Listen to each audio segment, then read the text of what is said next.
بسم اللہ الرحمن الرحیم۔ اللہ تبارک و تعالیٰ کے پاکیزہ نام سے آغاز کرتے ہیں جو بہت مہربان نہایت رحم والا ہے۔ الحمدللہ درس بخاری کا سلسلہ کتاب البیوع تک پہنچا ہے اور پچھلے پروگرام میں 2081 نمبر حدیث پاک ذکر کی تھی۔ اگلا باب قائم کیا ہے باب ما یمحق الکذب والکتمان فی البیع، یعنی بیع میں جھوٹ بولنا اور عیب چھپانا برکت کو مٹا دیتا ہے، اس کا باب۔ حدیث نمبر 2082 ہے اور حضرت حکیم بن حزام رضی اللہ تعالی عنہ اس کے راوی ہیں۔ وہ کہتے ہیں کہ نبی کریم صلی اللہ علیہ وسلم نے فرمایا کہ بیچنے والے اور خریدنے والے کو بیع فسخ کرنے کا اس وقت تک اختیار ہوتا ہے جب تک وہ متفرق نہ ہوں، یا فرمایا حتیٰ کہ وہ متفرق ہو جائیں۔ اگر وہ دونوں سچ بولیں اور عیب بیان کر دیں تو ان کی بیع میں برکت دی جاتی ہے، اور اگر وہ عیب چھپائیں اور جھوٹ بولیں تو ان کی بیع کی برکت مٹا دی جاتی ہے۔ اس کی وضاحت بھی ہمارے ہو چکی ہے کہ نبی کریم صلی اللہ علیہ وسلم نے ارشاد فرمایا کہ جب تک خرید و فروخت کرنے والے متفرق نہ ہوں انہیں بیع ختم کرنے کا اختیار ہوتا ہے۔ اس کا مطلب یہ ہے، میں نے پہلے بھی آپ کو سمجھایا تھا تو بالاختصار بس میں عرض کرتا ہوں کہ ہمارے نزدیک جب کوئی ایجاب کرتا ہے، یعنی جو پہلے بولتا ہے خرید و فروخت میں، اس کو ایجاب کہتے ہیں۔ چاہے میں آفر کر رہا ہوں، چاہے میں کسی سے مطالبہ کر رہا ہوں۔ مثلا اگر میں آپ سے کہتا ہوں یا میرا فلیٹ ہے خرید لو، یہ ایجاب ہوگا، یا میں کہتا ہوں آپ کا فلیٹ ہے مجھے بیچ دو، ایجاب ہوگا۔ اب آپ جواب میں جو کہیں گے تو وہ قبول کہلائے گا۔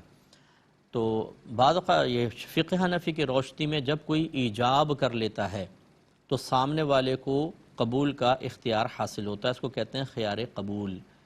اب اگر وہ ابھی قبول کرنے کے بارے میں سوچ رہا ہے اور جو ایجاب کرنے والا ہے وہ منع کر دیتا ہے، اس کو اختیار ہے، اس کے قبول کرنے سے پہلے اس کو اختیار ہے۔ تو اب وہ چاہے قبول کر لے، بیع نہیں ہوگی۔ دوسرا یہ کہ مجلس تبدیل ہو جائے۔ مجلس کا مطلب یہ ہے کہ اس نے قبول کیا اور سامنے والا کوئی ایسا عمل کر لے کہ جس سے ظاہر ہو کہ وہ ہمارے قول کو قبول نہیں کرنا چاہتا، تو بس یہ مجلس تبدیل ہو جائے گی۔ مثال کے طور پہ وہ کھانا کھانے لگ جائے، وہ پانی پینے لگے، کسی سے دنیاوی باتیں کرنے لگے، بیٹھا تھا تو لیٹ جائے، اگر یا پھر کھڑا ہو کے چل پڑے، تو یہ اس بات کی ایک طریقے سے ظاہری علامت ہوتی ہے کہ اس نے اس قول کو قبول نہیں کیا، تو پس یہ مجلس بدل گئی۔ اس کی وجہ سے بھی پہلے والا ایجاب ختم ہو جاتا۔ اور میں نے آپ کو سمجھایا تھا اس کو مثال سے کہ مثال کے طور پہ ایک شخص کہتا ہے میرا فلیٹ خریدنا ہے 50 لاکھ کا، وہ شخص مصروف ہو گیا، چلا گیا ادھر ادھر، اب اس کو فون آ گیا کہ یار وہ فلیٹ مجھے 52 لاکھ کا بیچ دو، تم بیچ رہے ہو۔ اس نے کہا ٹھیک ہے ڈن۔ اب وہ آتا ہے واپس اور کہتا ہے کہ ٹھیک ہے ڈن، میں 50 میں خریدتا ہوں، تو آپ اس کو بالکل کہہ سکتے ہیں کہ چونکہ مجلس بدل گئی تھی تو میرا ایجاب آپ کے حق میں ختم ہو گیا تھا، میں نے کسی اور کو بیچ دیا، شرعی لحاظ سے اس پہ کوئی گرفت نہیں ہوگی۔ لیکن اگر کسی نے ایجاب کیا اور اسی مجلس اور محفل میں، یعنی حالت بدلنے سے پہلے سامنے والے نے قبول کر لیا، تو دیکھیں بھی جسم متفرق نہیں ہوئے، لیکن ایجاب اور اس کے بعد قبول، ایجاب ایک الگ چیز ہوتی ہے اور قبول ایک الگ چیز ہوتی ہے۔ یہ قول متفرق ہو گئے تو بس اب اس بیع کو کوئی بھی ختم نہیں کر سکتا جب تک کہ دونوں راضی نہ ہوں۔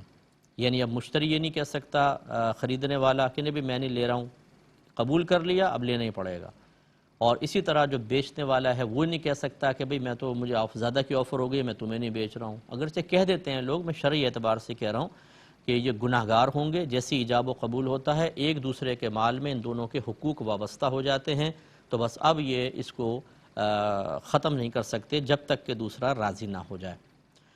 اور بعض مجتہدین نے اس سے جسم کا افتراق مراد لیا ہے کہ ایجاب و قبول ہو بھی گیا، جب تک اس مجلس میں ہے دونوں کو اختیار ہے کہ اپنے قول کو واپس لے لیں، لیکن فقہ حنفی میں ایسا نہیں ہوتا۔ اور ضمناً میں نے عرض کیا تھا، میں نے آپ کو اور مزید عرض کر دیتے ہیں کہ ہمارے ہاں ڈاکومنٹیشن یا بیانہ اس کی کوئی مطلب شرعی حیثیت نہیں ہے، یہ ہمارے آج کے قانون اور عرف اور رواج کے مطابق ہے۔ پہلے دور میں ایجاب و قبول سے بس سودا ہو گیا، اس کے بعد کوئی ختم نہیں کر سکتا۔ ہمارے ہاں یہی ہوتا ہے کہ جی آپ نے کون سا بیانہ دیا تھا تو اس لیے میں نے دوسرے کو بیچ دیا، یہ غلط ہوتا ہے۔ بیانہ سے کوئی تعلق نہیں ہے بیع کے پختہ ہونے کا، یہ ہمارے عرف میں ہے اگر آپ شریعت کو لے کے چلنا چاہتے ہیں تو شریعت یہی کہتی ہے کہ جب زبان سے کہہ دیا تو بس یہ بیع منعقد ہو جائے گی۔ دوسرا نبی کریم نے فرمایا اگر دونوں سچ بولیں اور عیب بیان کر دیں تو ان کے بیع میں برکت ہوگی، یعنی جھوٹ نہ بولے۔ مثال کے طور پہ میں گلاس بیچنا چاہتا ہوں تو میں کہوں یہ 25 روپے کا لیا ہے، میں کہوں میں نے 50 روپے کا لیا ہے، یہ جھوٹ ہے۔ اسی طرح اگر اس میں کوئی عیب ہے تو اس عیب کو مجھے ظاہر کرنا چاہیے۔ یہ بھی آپ کو بتایا تھا کہ اگر عیب ایسا ہے جس پر سامنے والا آسانی سے مطلع ہو سکتا ہے اور آپ نے برات کا اظہار کر دیا کہ بھئی میں اس سے بری ہوں، اس کے عیوب سے اچھی طرح دیکھو اور لے جاؤ، پھر میں اس کے عیب کا ذمہ دار نہیں، اور پھر آپ اس کو خرید لیتے ہیں تو آپ ہی ذمہ دار ہیں، یہ گناہگار نہیں ہوگا۔ لیکن اگر کوئی ایسا عیب ہے کہ وہ لاکھ بیچارہ کوشش کرے اس پہ مطلع ہی نہیں ہو سکتا ہے تو پھر ہمیں برات نہیں کرنی چاہیے، ہمیں اس عیب کو ظاہر کر کے بیچنا چاہیے، اگرچہ قیمت کم ہو جائے گی۔ لیکن اللہ تبارک و تعالیٰ ایسے لوگوں کی بیوع میں بڑی برکت دیتا ہے جو سچ بول کے اپنی چیز بیچتے ہیں۔ اگرچہ ہماری عوام بھی ایسی ہے اور بڑی معذرت کے ساتھ یہ ساسیں بھی ہماری ایسی ہوتی ہیں کہ اگر کوئی بہو سچ بولے اس کا تو کھٹیا کھڑی کر دیتی ہیں، اور اگر کوئی بہو جھوٹ بول کے نکل جائے اس کے دھوکے میں آ جاتی ہیں۔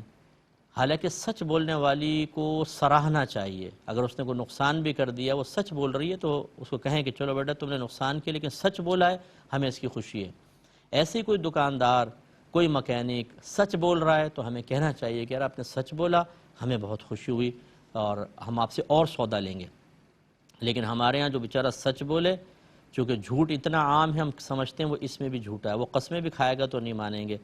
اور بہرحال اس پہ میں کسی کو قصوروار تو نہیں کہوں گا، لیکن جب آپ نے، کیونکہ اتنے دھوکے کھائے ہوتے ہیں نا لوگوں نے، اس وجہ سے میں عرض کر رہا ہوں، لیکن جب آپ یہ دیکھیں کوئی واقعی ایماندار ہے، 2-3 دفعہ اس نے جو بولا ویسے ہی آپ کو ملا، تو پھر تو اس پہ اعتماد کرنا چاہیے۔ یہ نہیں کہ عورتوں کی عادت ہوتی ہے ہمیشہ جان بوجھ کر بدگمانیاں کریں گی تاکہ سامنے والا ڈر کر تھوڑی قیمت کم کر دے۔ ہمیں پتہ ہے تم بس غلط بیانی کر رہے ہوگے، ہم نے بہت مارکیٹ گھومی ہے، حالانکہ گھومی بالکل نہیں ہوگی، سیدھی گھر سے یہاں پر آئی ہیں، لیکن وہ سامنے والے کو روب میں لینے کے لیے اور 2, 5, 10 روپے کم کروا کے خود جھوٹ بول بول کر کم کروا کے سمجھتی ہیں بڑا کارنامہ کیا ہے ہم نے۔ اب میدان معاشر میں اس 10 روپے بچانے کا جو لاکھوں کا نقصان آپ کو برداشت کرنا پڑے گا وہ کیا ہے؟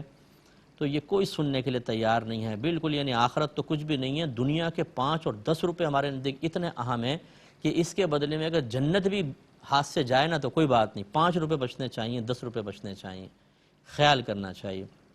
تو خلاصہ کلام یہ ہے کہ سچ بول کے سودا بیچیں، اللہ برکت دے گا۔ اس لیے سرکار نے آگے فرمایا کہ جھوٹ بولیں تو ان کی بیع کی برکت مٹا دی جاتی ہے۔ تو بعض اگر کوئی بیچارہ سیلز مین سچ بول رہا ہو، یا کوئی گھر میں دکاندار ہے، دکان چلاتا ہے، وہ سچ بولے تو گھر والے مشورہ دیتے ہیں، آنر مشورہ دیتا ہے یہ تم سچ بول کے کبھی نہیں کما سکتے ہو، جھوٹ بولو، جھوٹ، سب جھوٹ بول رہے ہیں۔ اچھا یہ بھی ایک عجیب بات ہے، سب جھوٹ بول رہے ہیں، اگر سب شراب پینے لگیں تو کیا یہ دلیل بنے گی آپ کے شراب پینے کے جائز ہونے کے لیے؟ اگر سب معاذ اللہ ثم معاذ اللہ زنا میں مبتلا ہو جائیں تو کیا آپ اپنے گھر والوں کو کہو گے کہ بھئی آپ بھی زنا کریں کیونکہ سب کر رہے ہیں؟ یا آپ خود اپنے بارے میں یہ فیصلہ کریں کہ جی مجھے زنا کرنا چاہیے کیونکہ سب کر رہے ہیں؟ تو یہ کوئی دلیل تو نہیں ہے نا۔ یہ میں نے اس لیے ذرا تھوڑی سی سخت مثالیں ہوتی ہیں، لیکن اس لیے تاکہ ہم اس بات کو سمجھیں یہ ہم غلط فیصلہ کر رہے ہیں۔ اگر سب لوگ غلط کر رہے ہیں تو اس کا مطلب یہ نہیں ہے کہ ہم اللہ تبارک و تعالی اور اس کے رسول کی تعلیمات کو انہی کی طرح نظر انداز کر کے اور غلط قسم کے معاملات کو اپنائیں۔ ہمیں بالکل صحیح رہنا چاہیے، اور میں نے جیسے آپ کو عرض کیا میرا تو بڑا مشاہدہ ہے، 30 سال سے، تقریباً 30 سال سے زیادہ ہو گئے مجھے کام کرتے ہوئے، تبلیغ دین کا میں کام کرتے ہوئے، اور بہت ہی عوامی آدمی ہوں اور لوگوں کے بہت قریب رہ کے مشاہدہ کرتا ہوں۔ میں نے یہ دیکھا ہے کہ جو سچ بولتے ہیں اور سچ کے ذریعے اپنا کام چلانے کی کوشش کرتے ہیں، اللہ تعالیٰ ان کو بڑی برکات سے نوازتا ہے۔ شروع میں تو لوگ کچھ شک میں رہتے ہیں، لیکن جب وہ شک اللہ تعالیٰ شک بھی رفع کر دیتا ہے، اس کی شخصیت کو صاف کر دیتا ہے اور اس میں بڑی برکت ہوتی ہے۔ یہ ہمارا مطلب اپنا خیال ہے کہ معاذ اللہ ثم معاذ اللہ حرام کمائیں گے تو اللہ تعالیٰ بہت دے گا، اور حلال کمائیں گے تو اللہ تعالیٰ روک لے گا۔ مطلب سوچنا چاہیے، عقل سے سوچنا چاہیے۔ حلال کمائیں گے تو اللہ برکت نہیں دے گا، کیا ہم غلط کر رہے ہیں؟ کیا اس کا حکم نہیں مان رہے؟ کیا اس کے نبی کے طریقے پہ نہیں چل رہے؟ تو پھر کیوں برکت روکے گا؟ اور اس کی مخالفت کریں، نفس و شیطان کی اطاعت کرتے ہوئے حرام کمائیں تو اللہ بہت دے دے گا۔ یہ ہمارے ایمان کی کمزوری ہے، اعتقاد کی کمزوری ہے۔ ہم صرف نام کے مسلمان ہیں، حقیقتاً عقیدے اور عمل کے اعتبار سے کامل مسلمان نہیں ہوئے ہیں، اس کو ہمیں سمجھنا چاہیے۔ اگلے باب کی طرف آتے ہیں، بابو قول